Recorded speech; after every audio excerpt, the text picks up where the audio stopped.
They weren't supposed to be here. Not like this. Not under flickering auction lights that buzzed like dying insects in the cold Ontario air. The building smelled faintly of disinfectant and damp concrete, the kind of place meant for storage, not souls. Metal cages lined the floor in uneven rows, each one holding a shape that should have been standing proud beside an officer, not curled into silence. No barking. No protest. Just eyes. Watching. Waiting. Fading. It was early evening, just past 6, and outside the first hints of frost clung to parked trucks like a warning no one had read.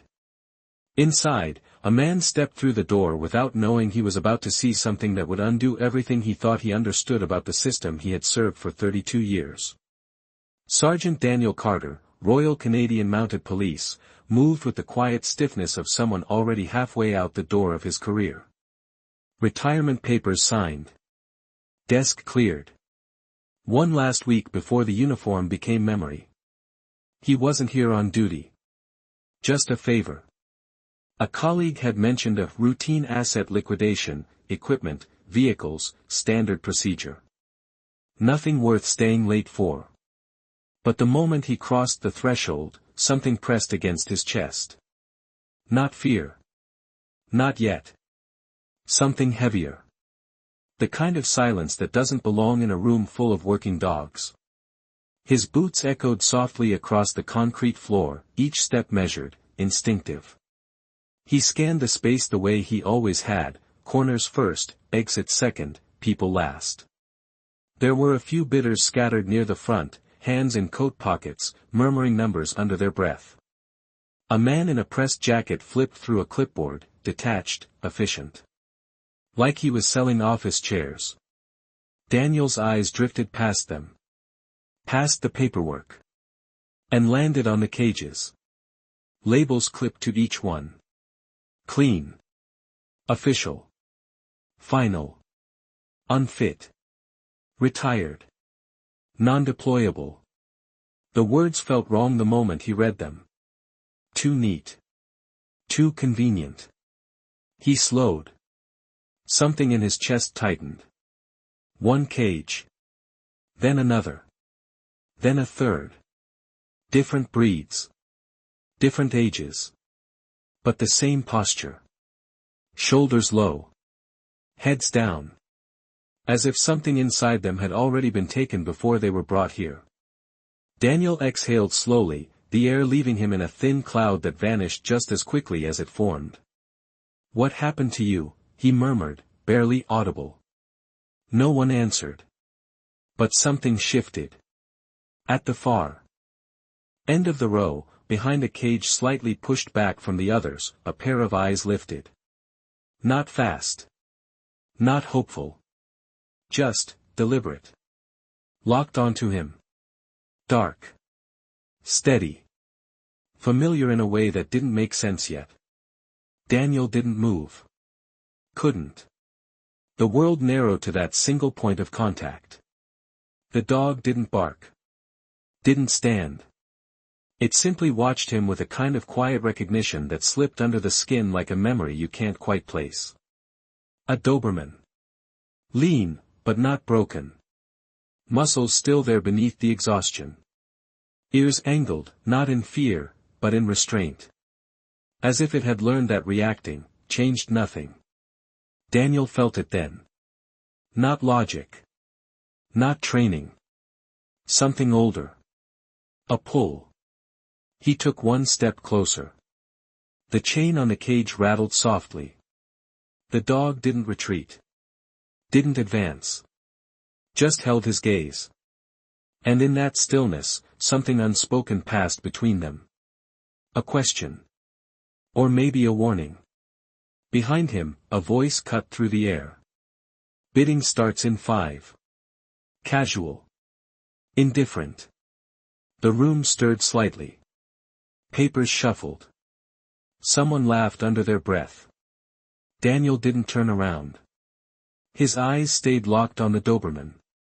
On the faint scar near its shoulder. On the way its chest rose and fell, slow, controlled, disciplined. This wasn't a dog that had failed. This was a dog that had been taught to endure. His jaw tightened. Something inside him, something he had spent decades trusting, began to crack. Because in that moment, standing in a warehouse that smelled like cold steel and quiet lies, Daniel Carter understood one thing with absolute clarity. These dogs weren't being retired. They were being erased.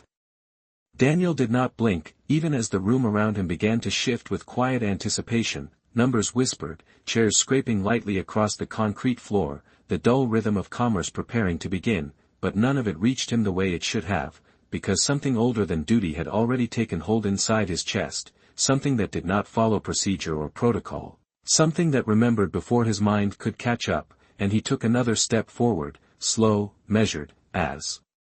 if approaching a memory that might vanish if he moved too quickly, the Doberman's eyes never leaving his, not pleading, not afraid, just present, steady in a way that felt almost human, and Daniel felt his throat tighten as details began to surface, fragments first.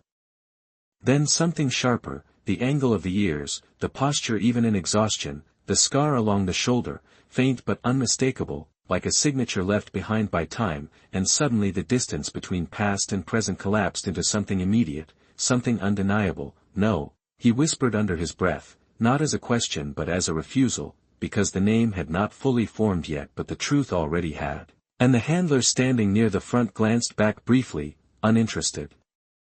Before returning to his clipboard, lot 12 through 20 will begin at $200, he called out, his voice flat, rehearsed, as if the number held more weight than the lives attached to it, and a low murmur passed through the small crowd, hands adjusting gloves, jackets shifting, the quiet language of people preparing to bid on something they did not understand. Daniel barely heard it. His attention locked forward as he crouched slightly, lowering himself just enough to meet the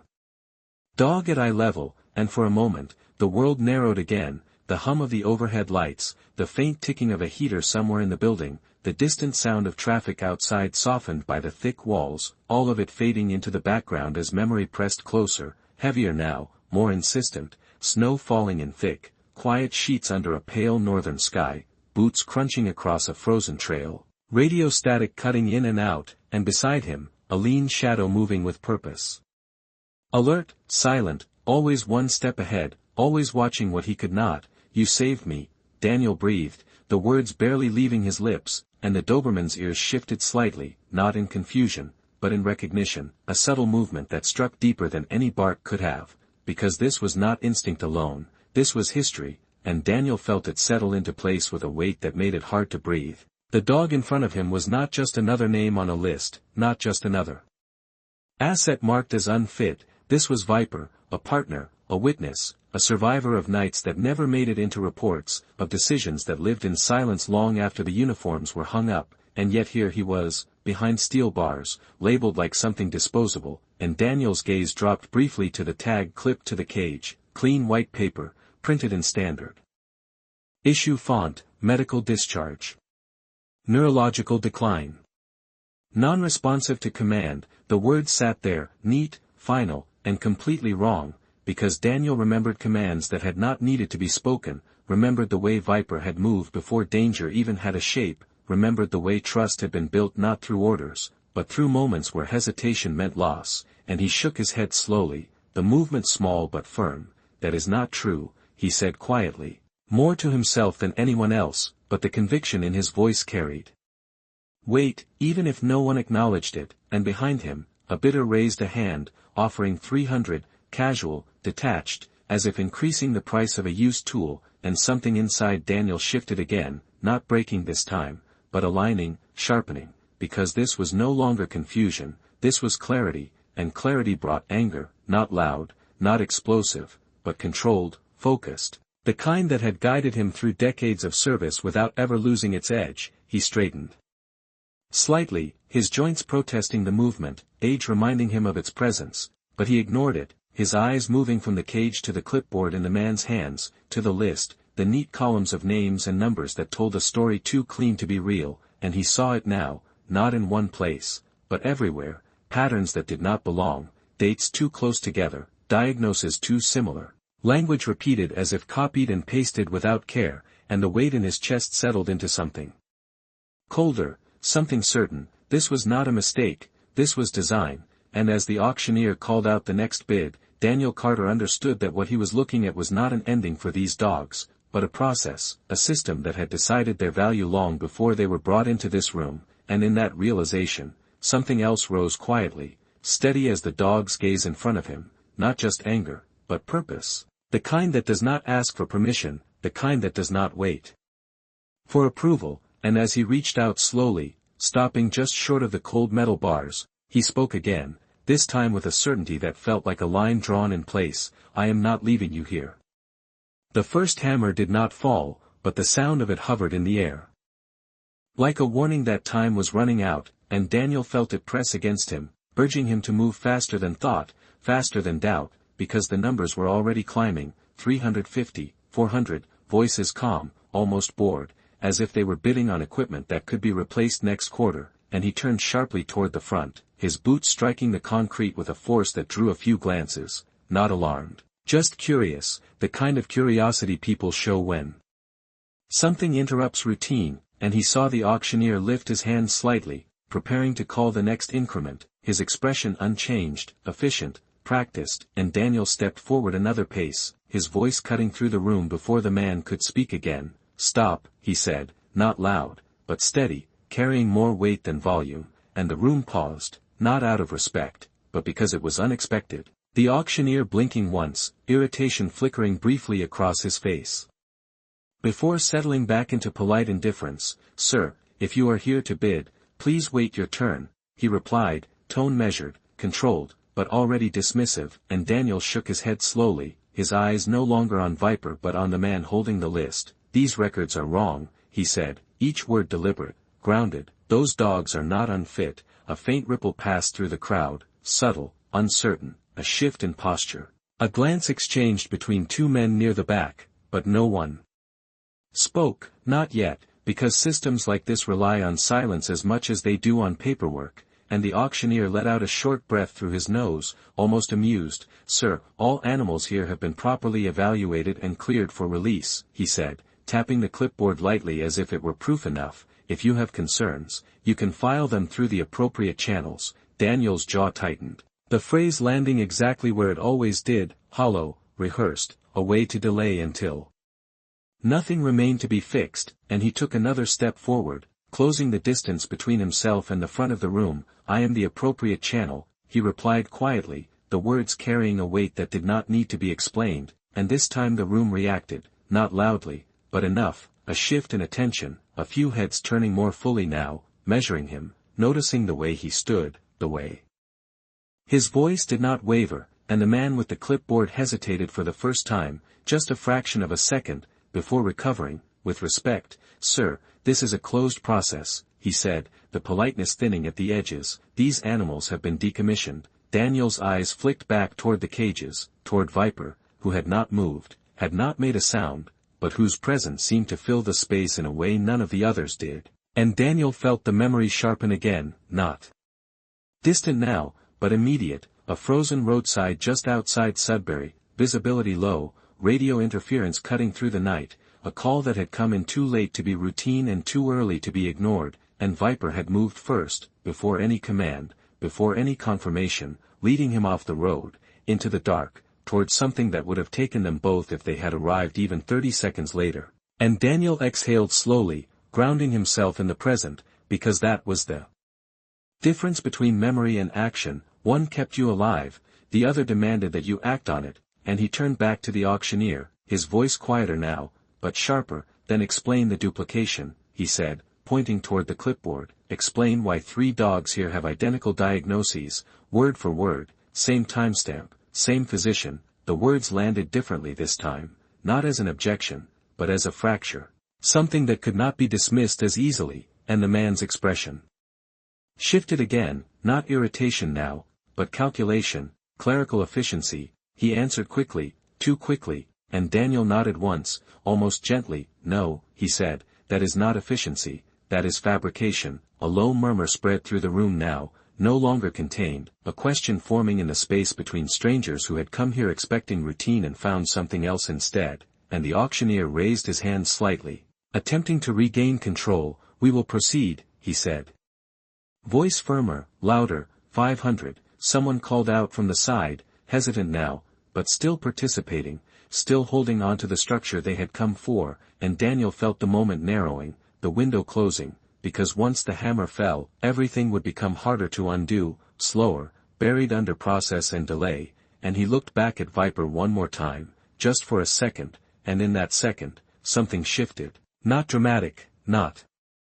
sudden, but undeniable. The Doberman rose, slowly, carefully, as if testing the weight of his own body, and stepped forward within the cage, closing the small distance that had remained between them, his movement quiet, controlled, but deliberate enough that it drew attention, that it pulled eyes away from the numbers and toward something real, and Daniel did not look away, could not, because this was not instinct. This was recognition made visible, and as Viper lifted his head slightly, meeting Daniel's gaze with a steadiness that cut through every label attached to him, the room fell into a different kind of silence, one that did not belong to procedure, one that did not belong to commerce, and in that silence, the truth began to take shape in a way no document could contain. The silence did not break all at once, it shifted, like ice under weight, subtle at first, then impossible to ignore, because what stood in that cage was no longer just another entry on a list, and Daniel could feel every eye in the room recalibrating, not toward the auctioneer, not toward the clipboard, but toward the quiet exchange that had just taken place without a single command spoken, and the man at the front cleared his throat, louder this time, trying to pull control back into his hands. 500 going once, he said, voice sharper now, pushing forward as if speed could bury what had just happened, but the words landed differently, thinner, less certain, and no one raised their hand immediately, the hesitation small but visible, like a crack in glass that had not yet spread but could not be unseen, and Daniel stepped forward again, closing the last few meters between himself and the front, his presence no longer something that could be ignored or politely redirected. "You are not going to finish that sentence," he said, his voice still calm, but now carrying something heavier, something final, and the auctioneer's expression tightened, the polite mask slipping just enough to reveal irritation. "Sir, you are interfering with a legal process," he replied, each word clipped, controlled. "If you do not step back, I will have you removed." The threat hung in the air, formal, procedural, but empty in a room that had already begun to question itself, and Daniel did not move, did not raise his voice, did not escalate, because he did not need to. "Then call them," he said simply, his gaze steady, "call whoever you need to call, because the moment they walk through that door, this stops." A murmur rippled again, louder now, no longer contained to whispers, and one of the bidders shifted uncomfortably, glancing toward the exit as if weighing whether he wanted to be present for whatever came next, while another lowered his hand entirely, withdrawing from a transaction that no longer felt clean, and the man with the clipboard looked down at his papers, then back up, calculating, searching for control that was slipping through small, undeniable details. These animals were evaluated by licensed professionals, he insisted, tapping the page again, but the motion lacked conviction now, and Daniel tilted his head slightly, almost sympathetic. "Then those professionals need to answer for this," he said, his voice quieter, but sharper than before, "because I have worked with that dog." He nodded toward Viper without looking away, "and there is nothing in those notes that matches what I am seeing." The room shifted again, this time not just in attention, but in belief, something real beginning to replace the assumption that everything here was as it should be, and behind Daniel, someone spoke, hesitant. "Is that true?" The question not directed at anyone in particular, but heavy enough to land where it mattered, and the auctioneer hesitated, just for a second, before trying again to regain control.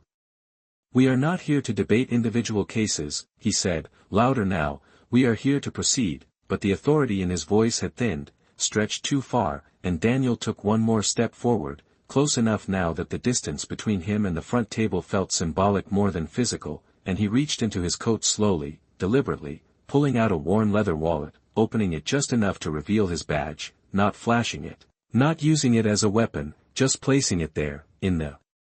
open, where it could not be ignored. 32 years, he said, his voice steady, grounded. "I have seen what happens when paperwork gets ahead of truth, and it never ends well." He closed the wallet and slipped it back into his coat, the gesture quiet, controlled, and somehow more powerful than any raised voice could have been, so we are going to slow this down, he continued, right now.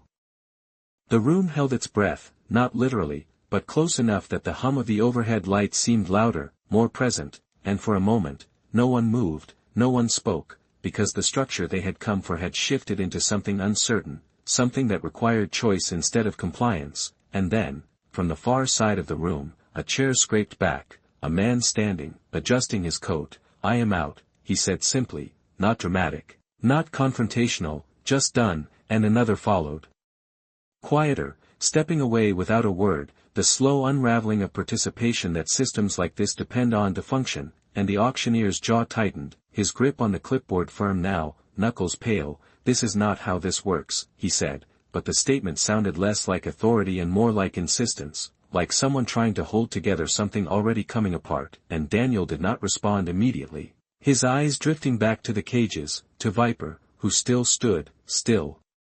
watched, no longer curled into silence, but present in a way that could not be reduced to a label, and in that moment, Daniel understood that this was no longer just about stopping an auction, it was about exposing something that had relied on invisibility, on the assumption that no one would look closely enough to question it, and as he turned back toward the front, his voice settled into something unshakable. "It works differently now," he said quietly, and this time, no one argued. The room did not return to what it had been, it could not, because once doubt settles into a place built on quiet compliance it spreads without permission, and Daniel could feel it now in the way people stood, no longer leaning forward to bid but shifting their weight back, arms crossing, eyes narrowing, as if they were finally seeing what had been placed in front of them all along, and near the front the man with the clipboard adjusted his stance, his confidence no longer effortless but forced. "Recalculated, this delay is unnecessary," he said, his voice firm but thinner than before. "All procedures have been followed." The sentence landed, but it did not settle, it hovered, questioned, and Daniel let the silence sit for a moment before responding, because silence, when used correctly, could reveal more than words ever could, and when he finally spoke, it was not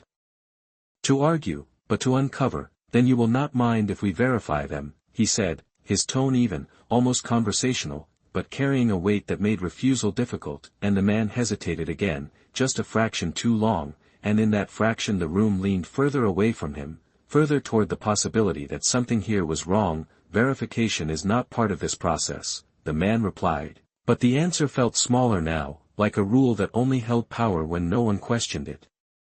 And Daniel nodded slowly, as if acknowledging something already decided. "It is now," he said quietly, and without raising his voice he reached into his coat once more, this time pulling out his phone, the screen lighting briefly against the dim interior, and he stepped slightly to the side, not turning away from the room, not breaking the line of presence he had established, but creating just enough distance to make a call that was both private and unmistakably visible. And as the phone rang once, then twice, the air seemed to tighten again, not with fear, but with anticipation, because systems built on silence often unravel at the sound of a single call placed at the right moment, and when the line connected, Daniel spoke simply, clearly. "This is Sergeant Daniel Carter, badge number." He paused just long enough for the identification to land. "I am reporting a potential case of falsified K-9 retirement records and unauthorized asset liquidation." He did not rush, did not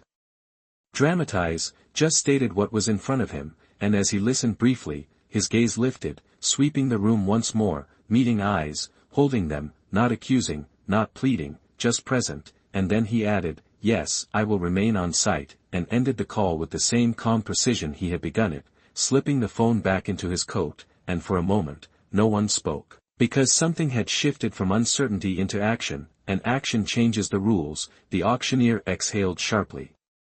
The sound no longer controlled. "You are overstepping," he said, but the words lacked force now, lacking the structure they once relied on, and Daniel looked at him, not confrontational, not aggressive, just steady. "No," he replied, "I am stepping in," and behind him, one of the cages rattled softly, not from panic, but from movement, another dog lifting its head. Then another, as if something unseen had passed through the room, something that did not need to be explained, only felt, and Daniel turned his head slightly, just enough to see them, not all at once, but one by one, eyes opening, postures shifting, small signs of presence returning where there had been only quiet resignation, and he felt it then, not victory, not yet, but something closer to it, something quieter, the beginning of restoration. And when his gaze returned to Viper, the Doberman had stepped even closer to the front of the cage, close enough that the cold metal separated them by less than a hand's width, and Daniel moved instinctively, closing that final distance, his fingers resting lightly against the bars, not reaching through, not forcing contact, just there, present, and Viper lowered his head slightly, not in submission, but in recognition. The space between them filled with something that had survived distance, time, and whatever had been done to bring them here. And in that stillness, the noise of the room faded again, replaced by something steadier, something grounded, and Daniel spoke, not to the room, not to the men holding papers or counting numbers, but to the dog who had once stood beside him in places where trust meant everything. "You held the line," he said softly, "now it is my turn," and somewhere beyond the walls, faint but unmistakable, came the distant sound of approaching vehicles, tires against cold pavement, growing closer with each passing second. The sound outside grew clearer now, tires slowing against gravel, engines idling in the cold evening air, and inside the warehouse the shift was no longer subtle, it was undeniable, because authority was no longer defined by the man holding the clipboard, it was moving, transferring, settling somewhere else entirely, and Daniel did not need to turn to know that time had changed sides. He could feel it in the way the auctioneer's posture stiffened, in the way his eyes flicked toward the door and then quickly back, as if pretending not to notice would somehow delay what was coming, but delay was no longer an option, not here, not anymore, and the faint blue reflection of lights began to flicker through the high windows, barely visible at first, then stronger, casting soft pulses across the concrete walls like a quiet heartbeat returning to a body that had been too still for too long, and a man near the back cleared his throat, uneasy now, shifting his weight as he stepped further away from the front, putting distance between himself and whatever this had become, while another quietly reached into his pocket and lowered his phone, no longer interested in documenting a transaction, but something else entirely, something that might need to be remembered differently, and the door opened. Not violently, not with force, but with purpose, a controlled movement that carried more authority than any raised voice could have, and two officers stepped inside, their presence calm, measured, scanning the room with the same trained awareness Daniel had carried for decades, and for a brief moment, everything paused, not frozen, but held, like the inhale before a decision is made, and the man with the clipboard straightened, forcing composure back into his frame. "This is a private operation," he said quickly, stepping forward as if to intercept what had already begun. "You were not called here," but one of the officers raised a hand slightly, not dismissive, just enough to slow the words before they could build into something more. "We received a report," he said evenly, his voice grounded, neutral. "We are here to assess the situation," and that was all it took, because assessment meant time, and time meant exposure, and exposure was what systems like this could not survive. And Daniel stepped back just half a pace, not retreating, but making space, allowing the process he had initiated to unfold without interference, his role shifting again, from interruption to witness, and his eyes moved briefly toward Viper, who had not flinched at the sound of new voices, had not retreated at the presence of uniforms, but remained exactly where he was, steady, present, as if he understood something deeper than commands, something about timing, about patience, about when to move and when to hold, and Daniel felt a quiet certainty settle into his chest, not loud, not triumphant, just steady, like a line drawn that would not be erased. And one of the officers approached the cages slowly, his gaze moving from label to label, reading, processing, his expression neutral but focused, and he crouched slightly near one of them, not Viper's yet, but close enough to see the condition, the posture, the mismatch between what was written and what was visible, and he exhaled quietly, not a sigh, not disbelief, just recognition, and when he stood again, his eyes shifted toward the front, toward the clipboard, toward the man who had been certain of control only minutes ago, and that certainty was gone now, replaced by something else, something less stable, and Daniel watched it happen in real time, the unraveling not through force, but through presence, through questions that did not need to be shouted to carry weight, and the second officer moved toward the table, extending his hand. "We will need to see those records," he said, not aggressive, not negotiable, just clear, and for a moment, the man hesitated, his fingers tightening slightly around the clipboard, as if holding it tighter could anchor what was already slipping away, but then, slowly, reluctantly, he handed it over, the gesture small but significant, the first real transfer of control, and Daniel let out a breath he had not realized he was holding, not in relief, not fully, but in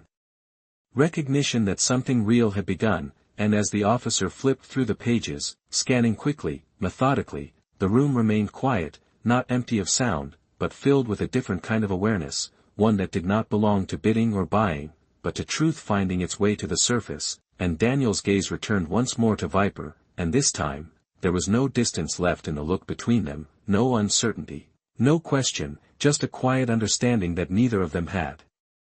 left the line. They had simply been separated from it for a while, and now, finally, they were standing on it again, together. The officer holding the clipboard did not rush, and that was what made the moment heavier, because every second he spent turning a page, every quiet pause as his eyes scanned a line, stretched the tension across the room until it felt almost visible, like frost forming slowly on glass, and no one interrupted him, not the man who had handed over the records, not the remaining bidders who now stood at a distance, uncertain whether they were witnesses or participants, and not Daniel, who remained where he was, grounded between the cages and the unfolding truth, his attention shifting between the officer's measured movements and the quiet presence beside him, and Viper did not move, did not break the stillness, but there was something different now in the way he stood, something steadier, as if the weight pressing down on him had eased just enough to allow him to hold himself the way he once had, not as something discarded, but as something that remembered its purpose, and the officer finally stopped turning pages, his thumb resting against the edge of the paper as he looked up, not sharply, not dramatically, but with a clarity that did not need volume to carry. "These entries," he said, his voice even, "they are not consistent," and the words landed with quiet precision, cutting through the remaining fragments of denial that still lingered in the room, and the man who had been running the auction shifted again, his composure tightening into something more rigid. "Clerical variations," he replied quickly, but the phrase sounded thinner now, as if it had already been used too many times to hold meaning, and the officer shook his head slightly. Not dismissive, just certain. "No," he said, "this is duplication." He lifted the clipboard slightly, angling it just enough for those nearby to see, identical language across multiple files, same timestamps, same diagnostic summaries. He paused, letting the details settle. That does not happen in independent evaluations, and the silence that followed was no longer uncertain, it was heavy, grounded in something that had moved beyond suspicion into evidence. And Daniel felt it settle into place, not as a surprise, but as confirmation, the final piece. Aligning with what he had already known the moment he saw the first label, and one of the officers moved closer to the cages, this time stopping directly in front of Viper, crouching slightly, his gaze softening just enough to take in what the paperwork could not show, the posture, the awareness, the controlled stillness of a trained animal that had not lost its capacity, only its place, and he extended his hand slowly, not reaching through the bars, just offering presence, and Viper's ears shifted, not in fear, but in assessment, a subtle acknowledgement that did not need to escalate into movement, and the officer stood again, turning back toward the others. "These animals are not non-responsive," he said, his tone still measured, but now carrying weight. "They are contained, and the distinction mattered, because one implied failure, the other implied choice," and Daniel watched the words land, watched the realization move through the room like a quiet wave, and the man at the front opened his mouth to respond, but the words did not come immediately this time, because there was nothing left to lean on that had not already been questioned, and in that hesitation, the second officer spoke, stepping forward slightly, his posture calm but firm. "We are going to suspend this operation," he said, not as a request, not as a negotiation, but as a statement of fact. "These animals will remain here until a full review is completed, and..." The sentence shifted everything, because it removed the immediacy of the sale, replaced it with time, with process, with scrutiny, and the man with the clipboard exhaled slowly, his shoulders lowering just enough to reveal what had been hidden beneath composure, not fear, but the recognition that control had moved beyond his reach, and one of the remaining bidders stepped back another pace, shaking his head slightly as if distancing himself from something he had not fully understood until now. And Daniel felt a quiet release move through him, not relief, not yet, but the loosening of a grip that had held too tightly for too long, and he turned his head toward Viper again, the distance between them unchanged, but the meaning of it entirely different, and he spoke softly, barely above a breath, "You were right to wait," and Viper held his gaze, steady, unbroken, and in that moment, the labels on the cage no longer defined him, the paperwork no longer contained him, because the truth had stepped into the room and refused to leave, and nothing that followed would be able to put it back where it had been hidden. The decision settled over the room not with noise, but with a kind of quiet finality that no one could push past, and for a moment, no one moved because movement implied resistance, and resistance now carried consequences, and Daniel could feel that shift settle into every corner of the warehouse, into the cages, into the men who had come here expecting anonymity and found themselves standing in something far more visible, and the officer holding the clipboard closed it slowly, the sound soft but definitive, like a door no longer left open, and he turned toward his partner with a slight nod, not needing words to confirm what had already been understood, and the second officer stepped toward the front table, his presence steady, grounded. "We are going to secure all documentation," he said, his tone calm but leaving no room for interpretation, and the man who had been running the auction did not argue this time, did not attempt to reclaim control with procedure or language, he simply stepped back half a pace, the movement small but heavy with implication, because stepping back meant conceding ground, and in that moment, the system that had brought these dogs here began to lose its shape, its edges softening under scrutiny, and one of the officers moved toward the cages again, this time with purpose, keys retrieved from a small ring at his side, metal glinting briefly under the fluorescent lights, and the sound of them jingling lightly cut through the silence in a way that felt almost symbolic, not loud, not dramatic, but unmistakable, because for the first time since Daniel had walked into the building, the possibility of opening something that had been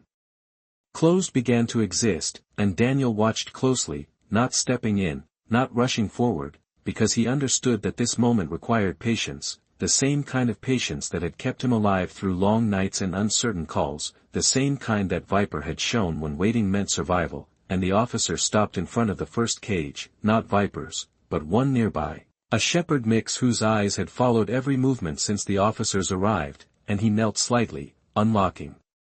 the latch with a careful, deliberate motion, the metal clicking open with a soft, almost fragile sound, and he did not pull the door wide, did not force anything, he simply eased it open a few centimeters and waited, giving space, giving choice, and the dog inside did not rush forward, did not bolt, but lifted its head slowly, as if testing whether the world had truly changed or if this was another moment that would close just as quickly as it had opened, and Daniel felt his chest tighten at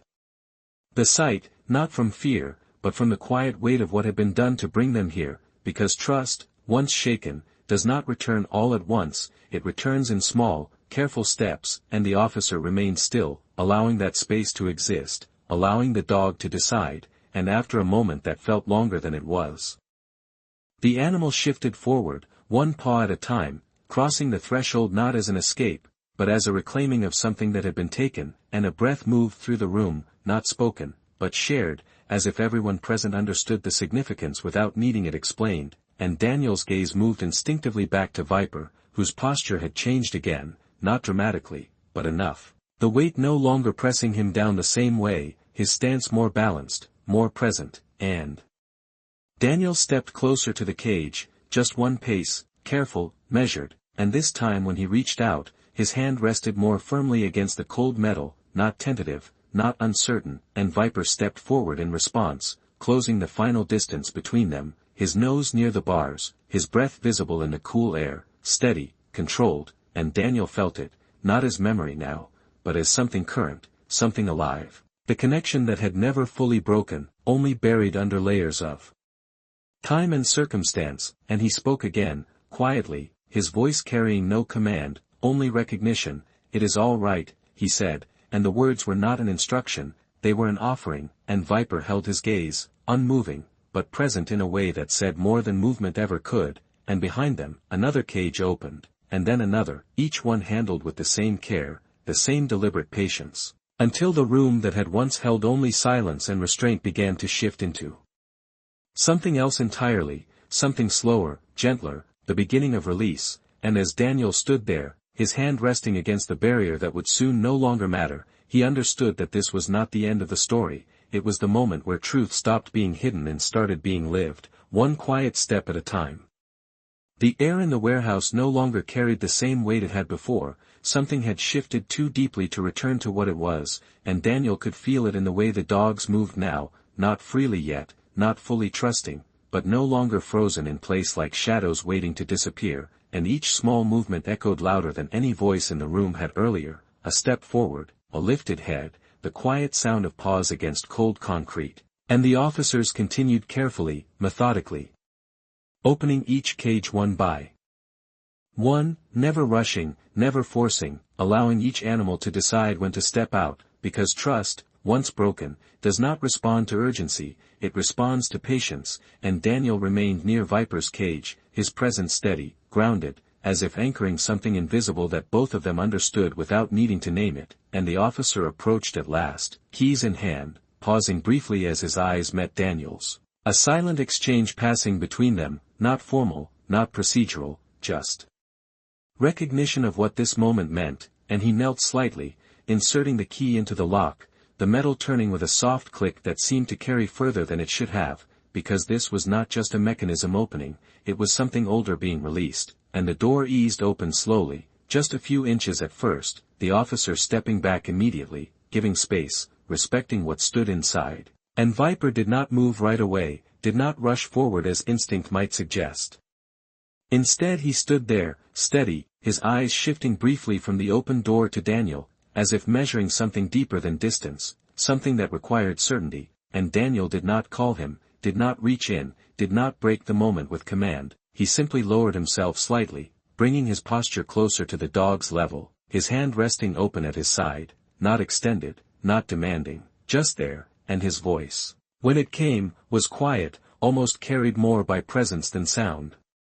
"You choose," he said, and the words settled into the space between them, not as an instruction, but as permission, and for a moment that stretched longer than it should have, nothing happened, the room holding its breath again, not out of tension now, but out of respect, and then Viper moved, one step, slow, controlled, crossing the threshold not with hesitation, but with intention, and when his paws touched the open floor, something changed. Not visibly, not dramatically, but enough, as if a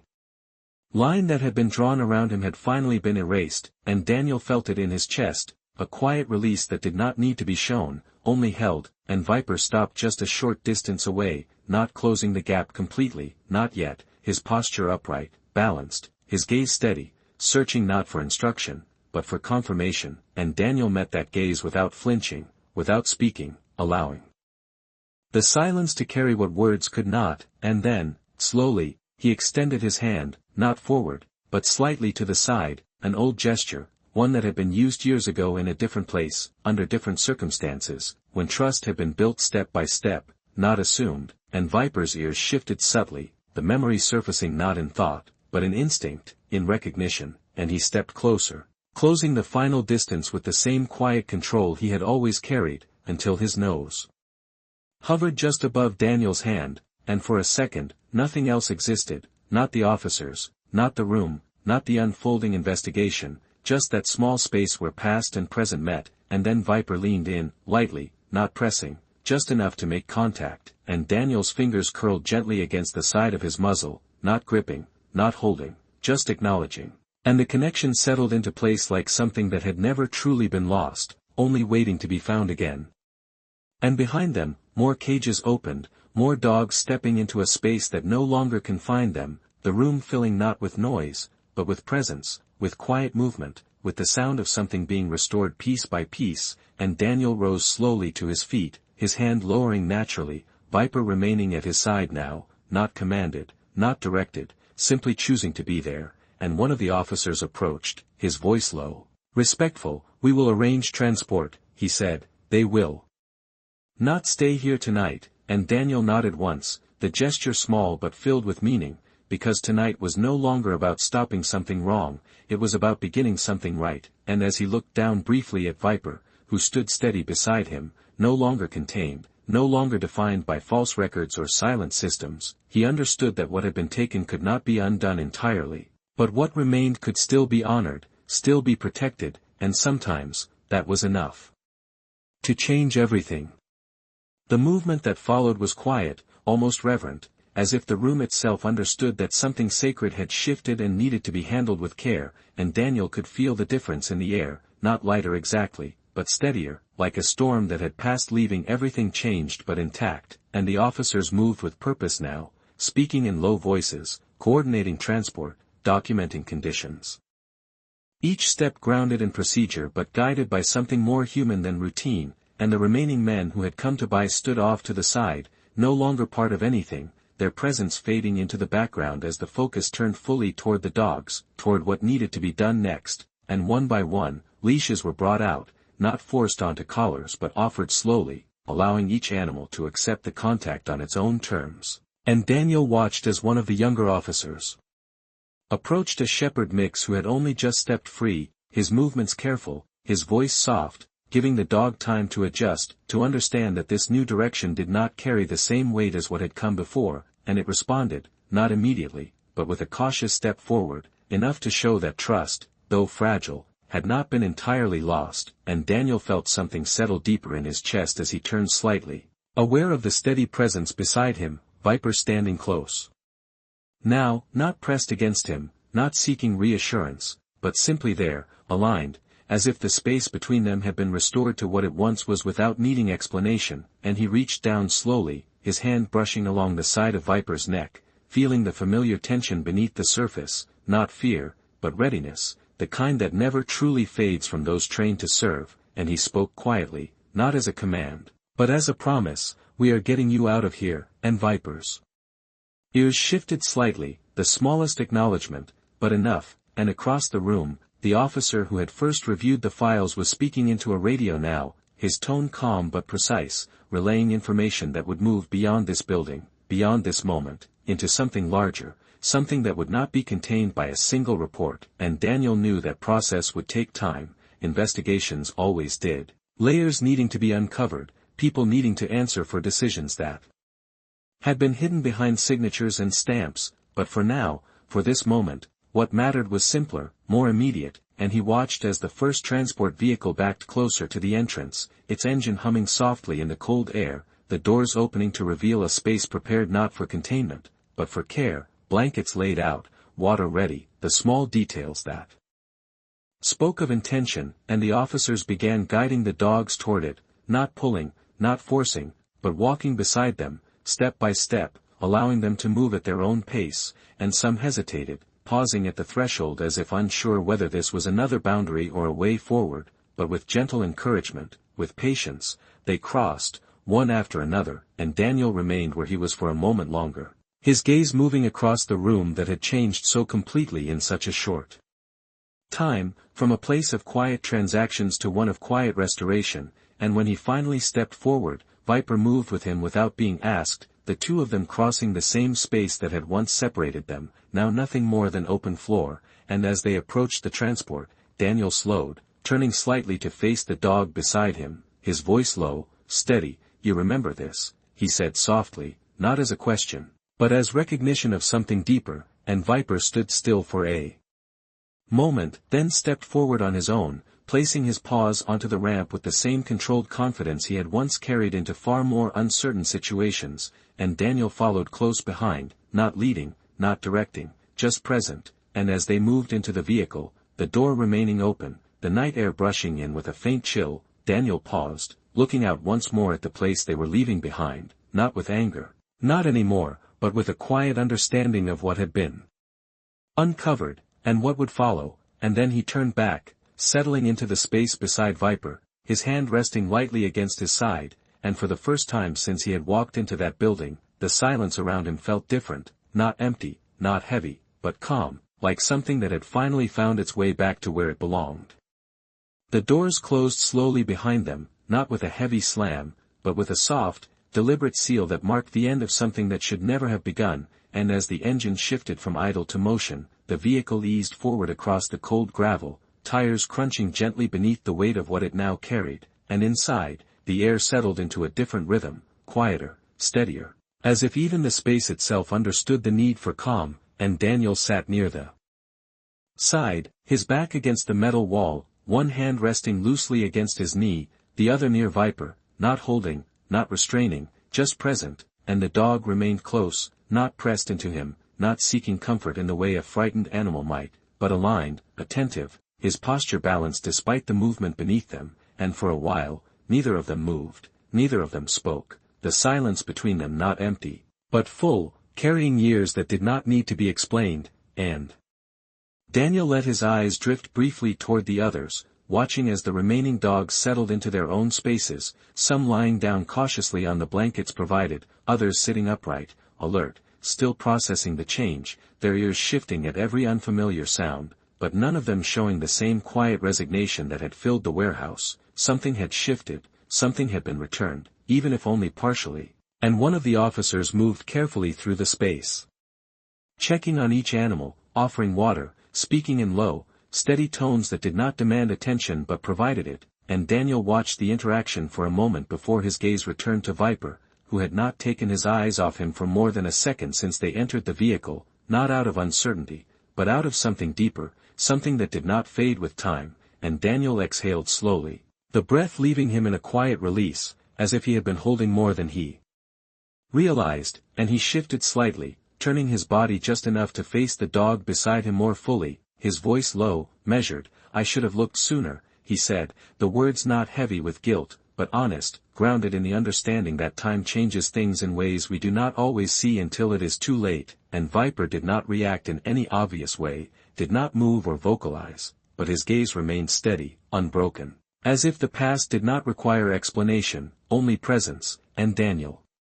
nodded slightly, accepting that silence for what it was, not indifference, but a kind of acceptance that did not need to be spoken aloud, and outside, the lights of the warehouse faded into the distance, replaced by the dim stretch of road ahead, the faint glow of street lamps spaced along the route, casting soft pools of light that passed rhythmically across the interior, each one briefly illuminating the shapes inside before giving way to shadow again, and Daniel watched those shifts of light and dark for a moment, the pattern almost meditative, before his attention returned inward, to the steady presence beside him, and he reached out slowly, his hand resting lightly against Viper's shoulder, feeling the warmth beneath the short coat, the subtle movement of breath, steady, controlled, and something in that contact grounded him in a way nothing else could have, because this was not just a dog, not just a former partner, this was a reminder of something that had not been lost, only separated, and as the vehicle continued along the quiet road, carrying them away from what had been and toward what would come next, Daniel understood that the work ahead would not be simple. There would be reports, inquiries, questions that demanded answers, systems that resisted change until they were forced to confront it, but for now, for this moment, none of that mattered more than what sat beside him, what had endured long enough to be seen again, and as he leaned his head back slightly against the cold metal wall, allowing the steady motion of the vehicle to settle into something almost restful, his voice came again, softer this time, not directed outward, but inward. "We are not done," he said, and whether it was a promise to himself or to the dog beside him did not matter, because in the quiet that followed, with the road stretching ahead and the past finally beginning to loosen its grip, both of them understood exactly what it meant.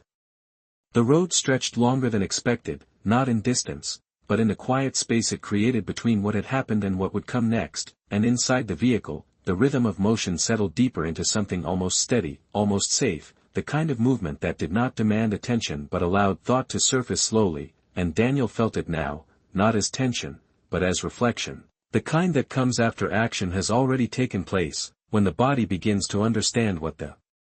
mind has only just started to process, and he watched the passing lights flicker across Viper's coat, brief flashes of pale yellow cutting through the darkness, revealing the same steady posture, the same controlled awareness that had never truly left, and yet there was something else now, something quieter, less guarded, as if the need to hold everything back had eased just enough to allow presence without resistance, and Daniel shifted slightly, adjusting his position as the vehicle turned onto a narrower road, the hum of tires softening against packed gravel, and outside, the landscape changed, less industrial, more open, the faint outline of trees rising against the night sky, their branches bare in the cold season, reaching upward like silent witnesses to the transition taking place below, and one of the officers near the front spoke softly into the radio again, confirming arrival details, coordinates, timing, each word precise, grounded, part of a system that, when used correctly, could protect instead of conceal, and Daniel listened without focusing on the content, letting the cadence of the voice settle into the background, because his attention had shifted inward again, towards something more personal, something that could not be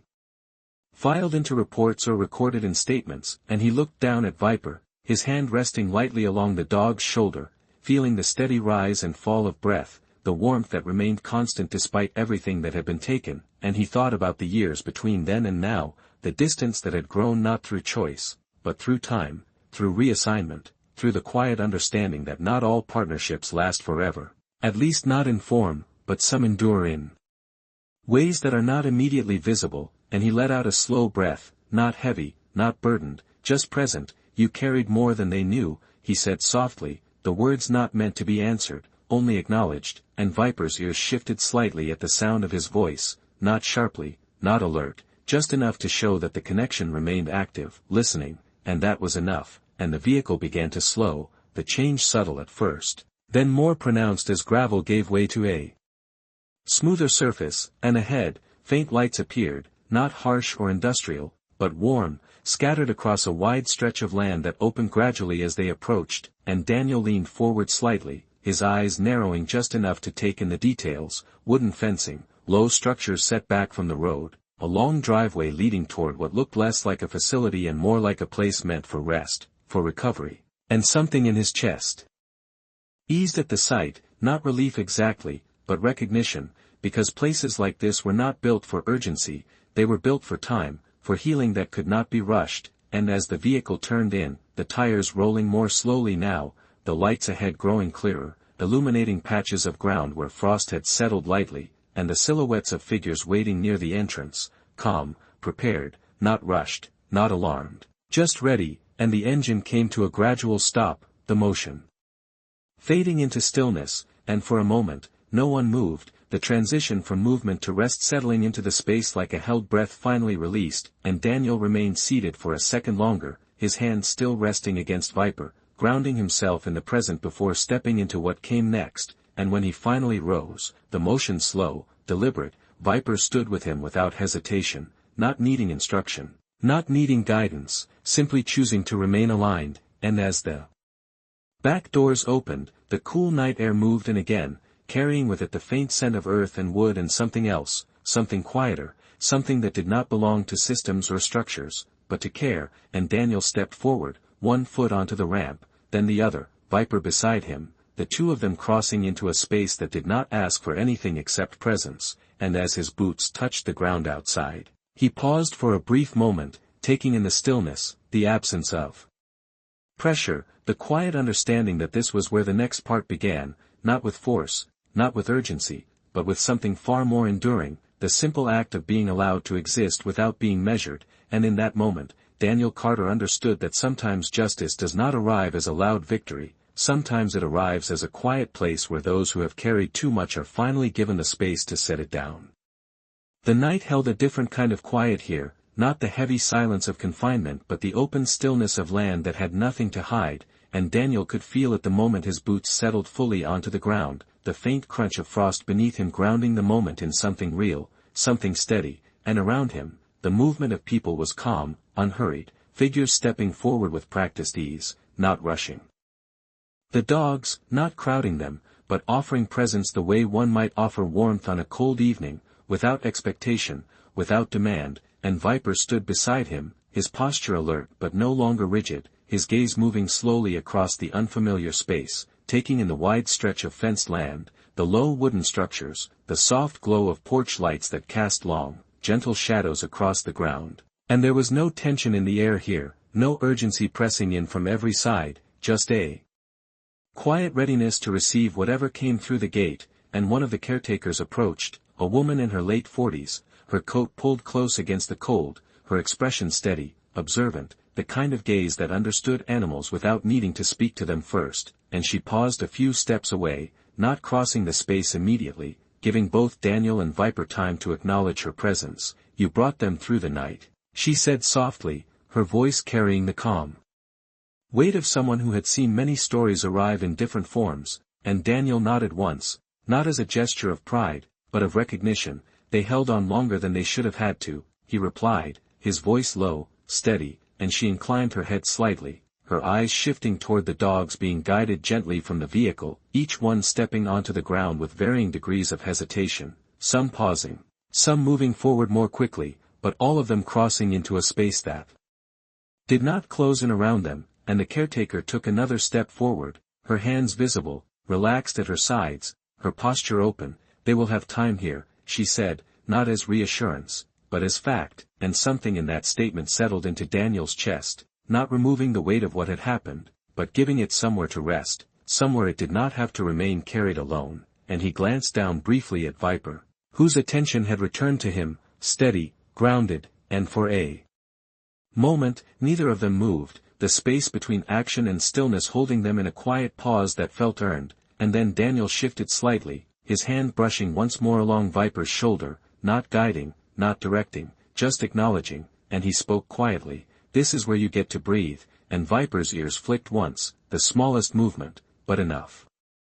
to show that the words had landed somewhere beyond sound, and the caretaker stepped closer now, slow, deliberate, stopping just within reach but not crossing into it, allowing the choice to remain with the animal, and Viper watched her for a moment, assessing, measuring not threat but intention, and then he turned his head slightly, not away from her, but toward Daniel, as if confirming something that did not need to be spoken aloud, and Daniel met that look without hesitation, his gaze steady, his presence unchanged, and after a brief pause, Viper stepped forward, closing the small distance between himself and the caretaker, not fully committing, not yet, but enough to show that trust, once given carefully, could begin to extend again, and the woman did not reach out immediately, did not rush the moment, she simply stood there, allowing the connection to form on its own terms. And Daniel felt a quiet shift inside him as he watched, something loosening, something releasing, not because the past had been undone, but because the future no longer carried the same weight of uncertainty, and behind them, the rest of the dogs were being guided gently toward open enclosures, spaces where movement was not restricted but supported, where rest did not mean waiting for something to end, but waiting for something to begin again, and Daniel remained where he was for a moment longer, taking in the scene, the quiet coordination, the absence of pressure, the simple act of care, unfolding without urgency, and he understood then that this was not the kind of place that fixed things overnight, it was the kind of place that allowed time to do what it needed to do, and sometimes, that was the only kind of healing that truly lasted, and as he finally stepped back half a pace, giving Viper the space to continue forward if he chose, he did not call him back, did not hold on to what had already proven it would not leave, he simply stood there, steady, present, knowing that some bonds do not require proximity to remain unbroken, and in the quiet of that understanding, under the open Canadian sky, Daniel Carter felt something he had not expected to find that night, not closure, not yet, but something close to peace. The night did not rush them, and that was the first real sign that this place understood something the rest of the world often forgot, that healing does not answer to urgency, it answers to space, to time, to quiet consistency, and Daniel remained where he stood for a while longer, watching as the last of the dogs were guided gently into open enclosures, their movements still cautious but no longer weighed down by the same invisible burden, and the caretakers moved among them with a kind of patience that could not be taught in manuals, only learned through years of standing still. Long enough for trust to return on its own, and Viper had not gone far, only a few meters ahead, his posture relaxed but attentive, his head turning occasionally as he took in the new environment, the unfamiliar sense, the wide openness that replaced walls and metal, and every now and then, his gaze would return to Daniel, not searching, not uncertain, just checking, the way partners do when distance does not change alignment. And Daniel understood that look, had always understood it, and he answered it the same way he always had, by staying exactly where he was meant to be, steady, present, not calling, not commanding, just there, and the caretaker approached him again, her boots quiet against the frost-covered ground, her hands tucked loosely into her coat pockets. "He is still working it out," she said softly, her eyes following Viper's movements, and Daniel nodded slightly, his gaze not leaving the dog. "He always did," he replied, and there was a faint hint of something in his voice, not quite a smile, but close, the kind that comes from remembering without needing to explain, and the woman glanced at him briefly, studying not just the words but the space between them, and then she spoke again. "You know, some of them stay close at first," she said, "and some go further, but the ones like him, they find their balance somewhere in between," and Daniel let that settle, not questioning it, not needing to analyze it, because it matched what he was already seeing, and for a moment, the two of them stood in quiet observation, watching as one of the younger dogs took a hesitant step toward a shallow water trough, lowering its head slowly as if unsure whether it was allowed, then drinking in small, careful movements, while another lay down near the edge of the enclosure, its body finally releasing tension it had held for too long, and Daniel felt something shift again inside him, not as a release this time, but as a quiet acceptance of what could not be undone, and what could still be carried forward, and he exhaled slowly, the breath visible in the cold air, fading just as quickly as it formed, and when he looked back toward Viper, the Doberman had moved a little further now, not far, just enough to test the space, his steps controlled, measured, each one deliberate. And then he stopped, turning his body slightly, his gaze locking once more onto Daniel, and this time, there was something different in it, not a question, not a check, but a kind of acknowledgement, as if something had settled into place within him, and Daniel felt it immediately, that subtle shift that only comes when a decision has been made without words, and he did not move toward him, did not close the distance, because he understood that this moment belonged to the dog, not to him, and after a brief pause, Viper turned away again, not in rejection, but in continuation, stepping forward into the open space, his body easing into motion that no longer carried the same weight as before, and Daniel watched him go, not with loss, not with hesitation, but with a quiet steadiness that had taken years to build and only moments to recognize again, and beside him, the caretaker spoke once more. Her voice gentle but certain. "He will come back," she said, and Daniel nodded, not because he needed reassurance, but because he already knew. "He never really left," he replied, and the words carried a truth that extended beyond distance or time, something that could not be reduced to presence alone, and as the night settled more deeply around them, the lights from the farmhouse casting a soft glow across the open land, Daniel Carter stood in that quiet space, no longer holding on to what had been taken, but standing with what remained, and sometimes, that was the only kind of justice that truly endured. The night deepened slowly, not as a curtain falling but as a quiet settling of everything into its place, and Daniel remained standing near the edge of the enclosure, his posture relaxed in a way it had not been for a long time, his hands resting loosely at his sides, no longer carrying the weight of decision or urgency, just presence, and the land around him stretched wide and open under the pale Canadian sky, a faint layer of frost catching the soft light from the farmhouse, turning the ground into something almost luminous, and in that stillness, the sounds were simple, the quiet shift of paws against earth, the low rustle of wind through bare branches, the distant hum of a generator keeping the lights warm and steady, and somewhere within that calm, something inside him finally began to settle, not as closure, not as an ending, but as a quiet understanding that what had been broken had not been lost entirely, and Viper moved across the enclosure with a steadiness that spoke of both memory and rediscovery, his steps no longer measured by restraint but by choice, each movement carrying a subtle return of confidence, not forced, not rushed, just allowed, and Daniel watched him without calling, without reaching, because he understood now that this part did not belong to him to guide, it belonged to the dog who had carried his own weight for far too long, and after a while, Viper slowed, stopping near the far side of the enclosure, his body angled slightly toward the open land beyond the fence, his ears shifting as he listened to something distant, something beyond sight, and then, just as quietly, he turned back, his gaze finding Daniel again across the space that now existed between them, not as a barrier, but as something chosen, something real, and Daniel felt it immediately, that same unspoken connection that had carried them through years before words were ever needed, and he did not move, did not step forward, he simply stood where he was, steady, present, allowing the moment to unfold on its own terms, and Viper began to walk back, not quickly, not urgently, but with purpose, closing the distance step by step until he stood a short distance in front of Daniel once more, his posture calm, his presence grounded, and for a brief moment, neither of them moved, the silence between them holding something that did not need to be spoken, and then Daniel lowered his hand slowly, not as a command, not as an expectation, just an offering, and Viper stepped closer, closing that final space again, his shoulder brushing lightly against Daniel's hand.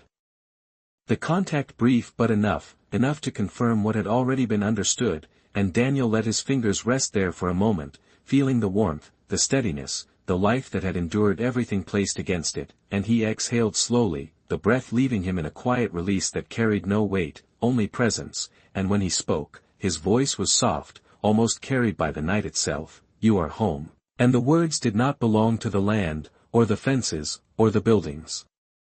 They belonged to something deeper, something that had been restored not by force, but by choice, and Viper did not move away, did not shift, he simply remained there, steady beside him, as if the meaning had settled into place without needing to be questioned, and in the distance, the other dogs moved more freely now, some lying down in the grass, others exploring the edges of their new space, each one beginning their own quiet process of reclaiming what had been taken, and Daniel looked out across them for a moment, his gaze steady, his expression calm, and he understood then that what had happened that night would not be undone by a single act, it would take time, attention, truth carried forward beyond this place, but it had begun, and sometimes beginnings were the most important part, because they proved that something different was possible, and as he stood there under the open sky, the cold air brushing lightly against his face, his hand resting near the dog who had once stood beside him in places far more uncertain than this, Daniel Carter did not feel like a man at the end of something, he felt like someone who had simply found his place again, not in uniform, not in duty alone, but in a quiet space where loyalty, once given, is never truly lost, only waiting for the moment it can be recognized again, and in that stillness, with nothing left to prove and nothing left to take, the night held them both in a kind of grace that did not need to be named, only lived.